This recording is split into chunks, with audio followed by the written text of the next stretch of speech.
नमस्कार दोस्तों, आप सभी का स्वागत है हमारे इस YouTube चैनल पर, जहां आज हम इंडियन इकोनॉमिक्स का जो दूसरा कॉन्सेप्ट है अकाउंटिंग, उसके बारे में पढ़ेंगे। ठीक है, हमने इससे पहले जो बजट एंड बजटिंग वाला टॉपिक है वो पढ़ चुके हैं।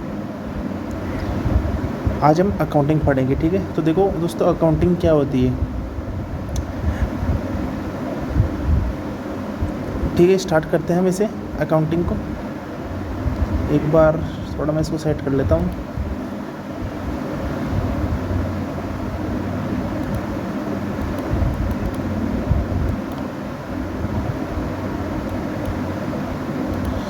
पेन ले लेता हूँ मैं यहाँ से। चलो देखते हैं दोस्तों।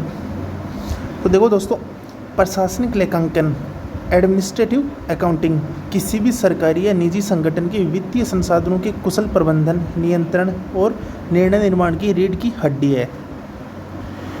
कहने का मतलब हम ये कह सकते हैं कि संगठन चाहे सरकारी हो या निजी, अगर हमें उसके जो वित्तीय संसाधन हैं उनका कुशल प्रबंधन करना है, उनका नियंत्रण और निर्णय निर्माण करना है, तो उसके लिए हमें अकाउंटिंग की ज़रूरत पड़ती है, क्योंकि अकाउंटिंग इनके रीढ़ की हड्डी होती है।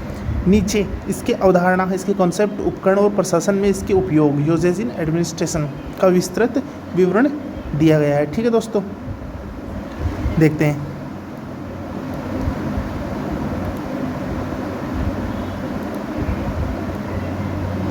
अब देखते हैं लेखांकन की विस्तृत अवधारणा, कॉन्सेप्ट ऑफ अकाउंटिंग।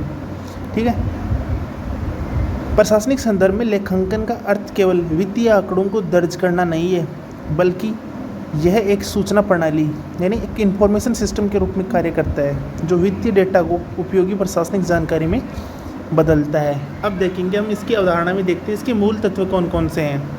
अकाउंटिंग के मूल तत्व कौन कौन से होते हैं, कोर एलिमेंट्स कौन कौन से होते हैं। ठीक है, तो सर्वप्रथम देखिए कोर एलिमेंट्स में, तो इसकी पहचान और मापन कैसे होता है। आइडेंटिफिकेशन एंड मेजरमेंट, उन सभी प्रशासनिक गतिविधियों की पहचान करना जिनमें वित्तीय लेन देन शामिल है। ठीक है, कि जहाँ भी वित्तीय लेन देन शामिल होगा वहाँ अकाउंटिंग जरूर शामिल होगी। ठीक है, तो इसकी पहचान और मापन कर सकते हैं कि उन सभी प्रशासनिक गतिविधियों की पहचान करना जिनमें वित्तीय लेन देन, जिनमें मौद्रिक मूल्य शामिल है।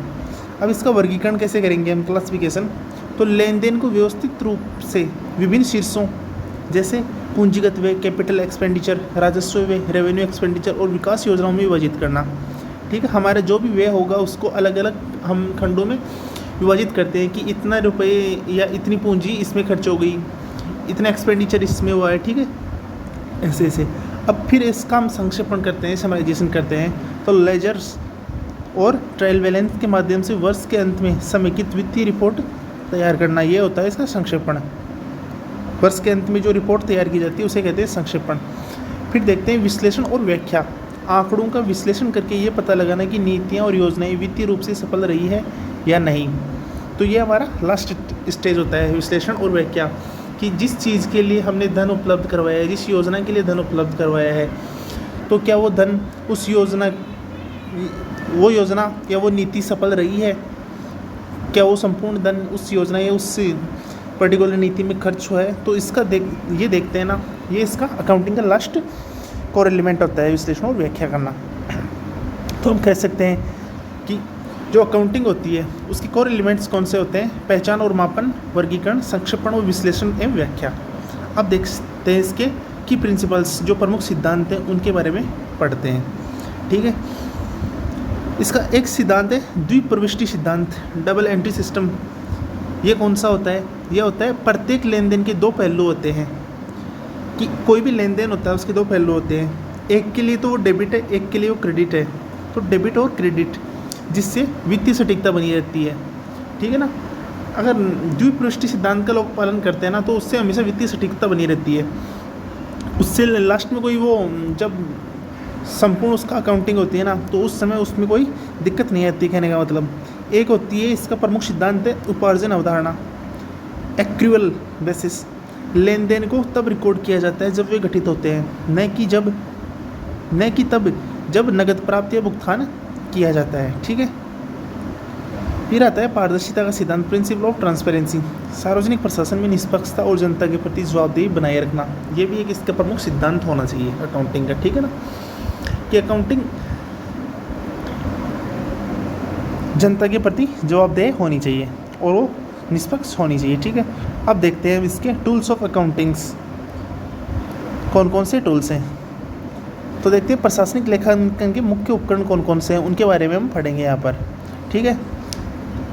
प्रशासक संगठन को सुचारू रूप से चलाने और संसाधनों के सही उपयोग के लिए निम्नलिखित उपकरणों का प्रयोग करते हैं। बजट और बजटीय नियंत्रण, बजटरी कंट्रोल, शून्य आधारित बजट, जीरो बेस्ड बजटिंग कौन सी होती है। हर नए वित्तीय वर्ष में प्रत्येक खर्च की शुरुआत शून्य से मानकर उसकी उपयोगिता साबित करनी होती है, यह होती है शून्य आधारित बजट।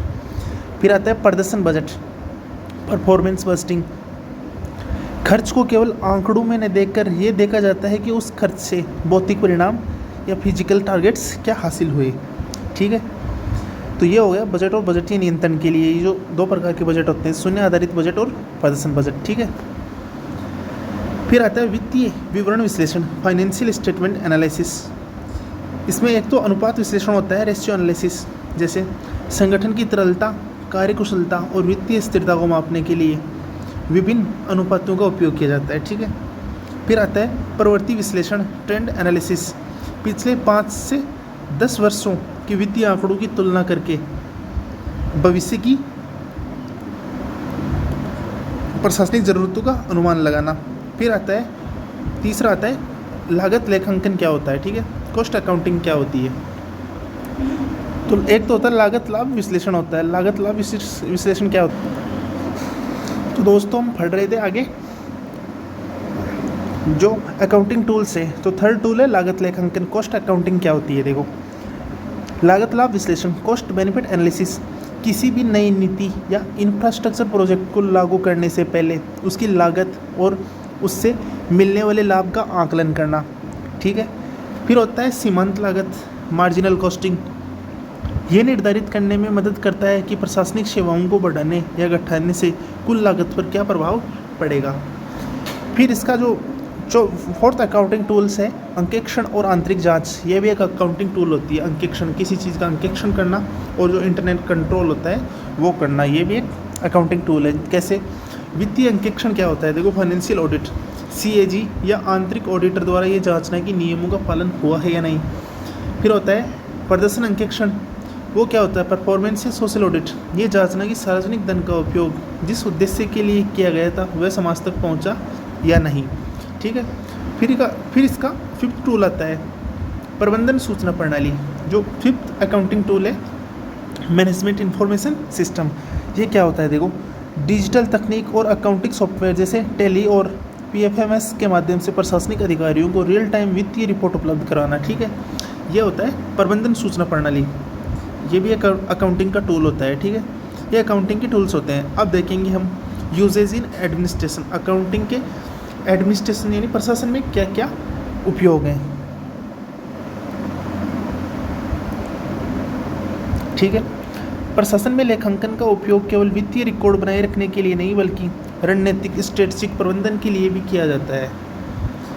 लेखांकन का उद्देश्य सिर्फ वित्तीय रिकॉर्ड बनाना नहीं है दोस्तों, ये कोई भी विभाग होता है, ठीक है, उसके लिए रणनीतिक प्रबंधन, ठीक है ना, जो स्ट्रेटेजिक मैनेजमेंट होता है उसके लिए भी इसका उपयोग किया जाता है। प्रशासन में लेखांकन के उपयोग, तो इसके क्या क्या उपयोग हैं। देखो, लेखांकन नीति निर्माण में सहायक होता है, संसाधन आवंटन में सहायक होता है, पारदर्शिता और जवाबदेही के लिए आवश्यक होता है, और लागत नियंत्रण, लागत पर जो कंट्रोल होता है वो रहता है इससे, लेखांकन से, ठीक है। अगर हमारे पास वित्त का अच्छे से डेटा रहेगा, लेखांकन रहेगा, तो हम लागत पर कुछ मात्रा तक नियंत्रण पा सकते हैं, ठीक है ना, जो फिजूल खर्ची वगैरह नहीं होगी इससे। कभी कभी हो जाता है ना, लेखांकन के अभाव में किसी योजना पर ज़्यादा खर्च हो जाता है, तो वो लागत नियंत्रण बना रहता है इससे, लेखांकन से, ठीक है। अब इसको हम विस्तार से पढ़ते हैं। देखो दोस्तों, पहला इसका प्रयोग था क्या, सुदृढ़ नीति निर्माण और योजना, कि लेखांकन का क्या उपयोग होता है, सुदृढ़ नीति निर्माण और योजनाओं में ये काम आता है। पॉलिसी फॉर्मुलेशन एंड प्लानिंग, जैसे डेटा आधारित निर्णय, ऐतिहासिक वित्तीय आंकड़ों के आधार पर सरकारें स्वास्थ्य, शिक्षा और बुनियादी ढांचे के लिए भविष्य की योजनाएं बनाती हैं। वित्तीय व्यवहार्यता, फाइनेंशियल फ्लेक्सिबिलिटी, किसी भी लोक कल्याणकारी योजना को शुरू करने से पहले ये जांचना कि क्या सरकार के पास दीर्घकालिक रूप से इसे चलाने के लिए पर्याप्त वित्तीय संसाधन है। तो इस प्रकार ये नीति निर्माण और जो हमारी प्लानिंग होती है, जो योजनाएं होती हैं, उनके लिए आवश्यक होता है क्या, लेखांकन। दूसरा आता है संसाधनों का न्यायसंगत आवंटन। ठीक है, तो लेखांकन इसमें भी सहायक होता है, संसाधनों का न्यायसंगत आवंटन की किसको क्या मिलना चाहिए, किसको कौन से संसाधन मिलने चाहिए। ठीक है ना, अगर हमारे पास लेखांकन होगा, अगर हमारे पास लेखांकन मतलब व्यवस्थित आंकड़े होंगे ना, तो संसाधनों का आवंटन करने में हमें आसानी रहेगी। सीमित बजटीय संसाधनों को प्राथमिकता वाले क्षेत्रों जैसे कृषि, रक्षा, ग्रामीण विकास में कुशलता से वितरित करना, फंड्स के दुरुपयोग और अकुशल आवंटन को रोकना। ठीक है, अब इसका प्रशासन में देखो तीसरा उपयोग है लेखांकन का, क्या है, वित्तीय नियंत्रण और दुरुपयोग पर रोक होती है, इससे फाइनेंशियल कंट्रोल रहता है, कहने का मतलब वो देखते हैं हम। जैसे अनियमितताओं की पहचान, लेखांकन तंत्र के जरिए वित्तीय गबन, धोखाधड़ी और भ्रष्टाचार के मामलों को पकड़ना और रोकना। स्वीकृत बजट सीमा का पालन, यह सुनिश्चित करना कि कोई भी प्रशासनिक विभाग अपनी आवंटित सीमा से अधिक खर्च न करे। ठीक है, तो इससे खर्च पर आसानी से कंट्रोल रहता है। फिर आता है इसका पांचवा उपयोग, ये जवाबदेही और पारदर्शिता तय करता है। ठीक है, कौन, अकाउंटिंग। जनता के प्रति जवाबदेही, लोक प्रशासन में जनता के कर के पैसों का हिसाब किताब संसद, विधानसभा और आम जनता के सामने पारदर्शिता से रखना, और संसदीय समितियों को रिपोर्ट, सीएजी रिपोर्ट के माध्यम से लोक लेखा समिति, पीएससी जैसी संस्थाएं लेखांकन डेटा के आधार पर ही कार्यपालिका से सवाल पूछती हैं। ठीक है ना, ये जो हमारी लोक लेखा समिति होती है, ठीक है ना, ये सीएजी की रिपोर्ट्स होती हैं, इनके माध्यम से ही तो हमारी सरकार से सवाल पूछती है ना कि इतना खर्च कहाँ हुआ, ये कैसे हो रहा है। ठीक है, हम पढ़ते हैं कि लोक लेखा समिति होती है, इसका अध्यक्ष कौन होता है, इसका अध्यक्ष हमेशा विपक्ष का नेता होता है, ये आपको पता होना चाहिए। ठीक है, फिर आता है देखो अकाउंटिंग का हमारे जो प्रशासन में क्या उपयोग है, एडमिनिस्ट्रेशन में पांचों उपयोग है, निष्पादन और मूल्यांकन में सहायक होता है अकाउंटिंग। ठीक है, ये मूल्यांकन करना कि विभिन्न विभागों ने अपने तय वित्तीय और भौतिक लक्ष्यों को समय पर पूरा किया या नहीं। प्रशासनिक दक्षता, एडमिनिस्ट्रेटिव एफिशिएंसी को बढ़ाने के लिए कमजोर क्षेत्रों की पहचान करना। ठीक है दोस्तों, तो ये इसके अकाउंटिंग के उपयोग है जो हम पढ़ चुके हैं। ठीक है, अब पढ़ेंगे इसका निष्कर्ष है आधुनिक ई गवर्नेंस और सार्वजनिक वित्तीय प्रबंधन प्रणाली जो पीएफएमएस के दौर में लेखांकन केवल वाणिज्य का विषय नहीं रहा, बल्कि ये सुशासन, गुड गवर्नेंस का एक अनिवार्य अंग बन चुका है। ये प्रशासन को मितव्ययी, कुशल और प्रभावी बनाने में मुख्य भूमिका निभाता है। ठीक है, तो ये इसका निष्कर्ष है। चलो दोस्तों, यह आज हमारा अकाउंटिंग पूरा हो चुका है।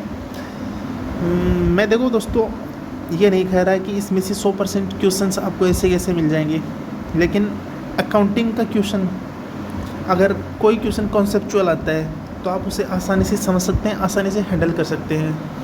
मेरा काम आपको अकाउंटिंग से संबंधित जो बेसिक जानकारी है, जो बेसिक नॉलेज है, वो प्रदान करना था। और मैं ये जो 3 फर्स्ट हैं ये आपको यहाँ लिंक में डाल दूँगा। ठीक है, वहाँ से डाउनलोड कर लेना आप, टेलीग्राम की लिंक दे दूँगा, वहाँ पर उपलब्ध है, वहाँ से आप इसे डाउनलोड कर सकते हैं पीडीएफ वगैरह को। ठीक है, तो हम ये बेसिक चीज़ पढ़ चुके हैं, अकाउंटिंग क्या होती है। ठीक है, ये लो अकाउंटिंग, ये 3 पेजेज है। ठीक, अगर दोस्तों आपको पसंद आई हमारा वीडियो तो आप इसे लाइक कर सकते हैं और हमें सब्सक्राइब कर सकते हैं, क्योंकि मैं अभी आपको इंडियन इकोनॉमी जो आईपीसी एसआई के लिए जो इंडियन इकोनॉमिक की टॉपिक्स है ना, वो सभी करवाने वाला हूँ। ठीक है, और आपको बेसिक नॉलेज, उनका बेसिक नॉलेज आपको मैं दूंगा। देखो दोस्तों, मैंने देखा है कि जो पिछले जो 2025 वाली आरपीएससी एसआई एग्ज़ाम हुई है ना, उसमें इंडियन इकोनॉमी से एकदम बेसिक सवाल पूछे गए हैं और इसमें भी एकदम बेसिक सवाल पूछे जाएंगे। तो आप इकोनॉमी में ज़्यादा उलझने की बजाय आप मेरा मानना है कि आपको जो इंडियन आर्ट एंड कल्चर होती है, राजस्थान की आर्ट एंड कल्चर होती है, हिस्ट्री होती है, ज्योग्राफी होती है, पॉलिटी होती है, पॉलिटी इंडिया की हो चाहे राजस्थान की हो, दोनों पढ़नी है आपको। ठीक है, इंडियन हिस्ट्री भी आपको मॉडर्न इंडियन हिस्ट्री पर ध्यान देना है। ठीक है ना, तो ये टॉपिक्स हैं जो आपको अच्छे से कवर करने हैं। जैसे राजस्थान का वो हो गया, इकोनॉमिक सर्वे हो गया नया वाला, तो उसको पढ़ना है। इंडियन इकोनॉमी से 2-4 क्वेश्चन आएंगे। ठीक है ना, और वो भी बेसिक होते हैं एकदम, तो आप आपको मैं 100% कह सकता हूँ कि आप जो मैं पढ़ा रहा हूँ ना वो आपके लिए काफ़ी है। कि हमारे कम से कम 20 टॉपिक दे रखे हैं इंडियन इकोनॉमी में, लेकिन इसमें क्वेश्चन 3 या 4 क्वेश्चन आएंगे, ठीक है ना। तो इसमें आपको इतना सर खपाने की ज़रूरत नहीं है, इसलिए मैं आपको बेसिक बेसिक पढ़ा रहा हूँ। क्या मतलब है अकाउंटिंग के बारे में आपको 30 पन्ने पढ़ा हूँ और क्वेश्चन इसमें आएगा नहीं, क्योंकि 20 टॉपिक्स हैं, 20 में से दोस्तों सिर्फ 3 या 4 क्वेश्चन आते हैं इंडियन इकोनॉमी से, ठीक है। तो इतना विस्तार से पढ़ाना तो इसमें बनता नहीं है, तो मैं इसलिए आपको बेसिक नॉलेज दे रहा हूँ। इसको आपको एक समझ विकसित कर रहा हूँ आप में कि क्या अकाउंटिंग होती है, ठीक है। तो ये हमारा पूरा हो चुका है। अगला टॉपिक हमारा जो है वो है stock exchange and share market. इसकी मैं आपको बेसिक नॉलेज दूंगा कि क्या होता है स्टॉक एक्सचेंज और क्या होता है शेयर मार्केट, ठीक है दोस्तों। बाय।